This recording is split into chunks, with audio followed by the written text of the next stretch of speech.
Pembangunan jembatan rangka baja di Desa Lungsa yang menghubungkan 5 desa di Kecamatan Madat, Aceh Timur hingga saat ini masih terbengkalai.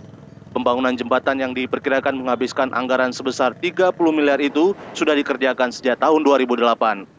Jembatan sepanjang lebih kurang 100 meter ini sebelumnya dikerjakan oleh salah satu kontraktor di Aceh Timur, namun urung diselesaikan. Menurut Aswadi, salah seorang warga desa Lungsa, salah satu penyebab terbengkalainya pembangunan jembatan diduga akibat adanya sengketa tanah. Warga mengaku pihaknya tidak pernah menghalang-halangi pekerjaan jembatan tersebut. Sengketa terjadi antara rekanan dengan rekanan sebelumnya yang sampai saat ini belum juga membayar biaya ganti rugi tanah. Tembok ini kan, jadi orang itu yang beli tanah ini. Perjanjian memang sampai siap orang ini yang kerja. Makanya ini tanah ini dibeli yang borong yang pertama kali itu.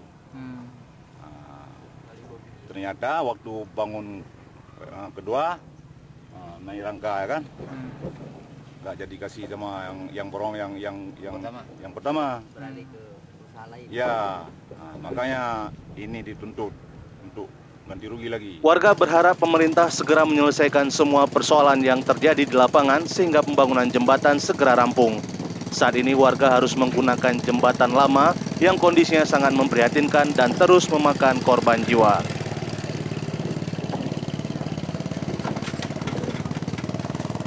Dari Aceh Timur, Said Maulana melaporkan untuk Aceh Video.